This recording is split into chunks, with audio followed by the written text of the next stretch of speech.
കഷ്ടപ്പെട്ടാണെങ്കിലും അച്ഛന്റെ ആ സ്വപ്നം ഞാൻ സാക്ഷാത്കരിക്കും. IAS നേടിയതിനു ശേഷം മാത്രമേ ഒരു വിവാഹത്തെക്കുറിച്ച് ഞാൻ ചിന്തിക്കൂ. അതുവരെ എന്റെ അച്ഛന്റെ മകളായി, എന്റെ ഏട്ടന്മാരുടെ പൊന്നനിയത്തിയായി,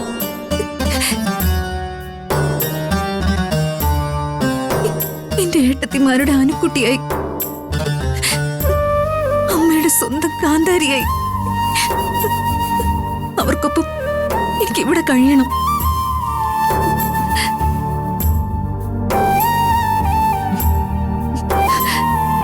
ഇതാണ് എന്റെ തീരുമാനം.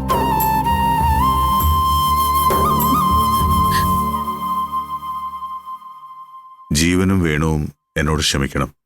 നിങ്ങളെ അപമാനിച്ചതായിട്ട് ഒരിക്കലും കരുതരുത്. തൽക്കാലം അനു ആഗ്രഹിച്ചതുപോലെ അവളുടെ ജീവിതം മുന്നോട്ട് പോട്ടെ.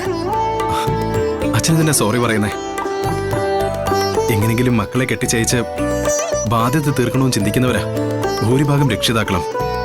അച്ഛനെ പോലെ സ്വന്തം മക്കളുടെ സ്വപ്നങ്ങൾ അറിഞ്ഞ് അവർക്കൊപ്പം നിൽക്കാൻ എത്ര അച്ഛന്മാര് തയ്യാറാവും? ഇങ്ങനൊരു അച്ഛൻ കൂടെ ഉണ്ടെങ്കിൽ ഒരു പെൺകുട്ടിക്കും ഭർത്താവിന്റെ വീട്ടില് പീഡനങ്ങൾ അനുഭവിക്കേണ്ടി വരില്ല. അവൾക്ക് അവളുടെ സ്വപ്നങ്ങള് പാതി വഴിയിൽ ഉപേക്ഷിക്കേണ്ടി വരില്ല. അച്ഛാ, ഞാൻ അച്ഛനെ ഒന്ന് കെട്ടിപ്പിടിച്ചോട്ടെ?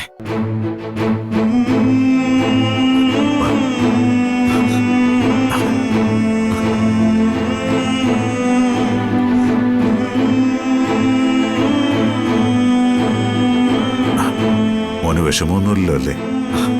എനിക്കൊരു വിഷമവും ഇല്ല.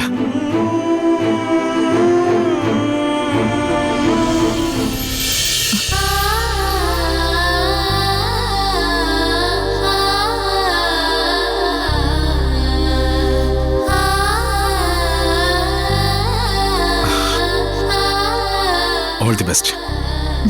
Thank you. അച്ഛാ, അനുവിന്റെ സിവിൽ സർവീസ് ഒക്കെ കഴിയട്ടെ. IAS കാരിയെ കെട്ടിയാ അതിന്റെ ഒരു വെയിറ്റ് വേറെ അല്ലേ ഇത്, അല്ലേ?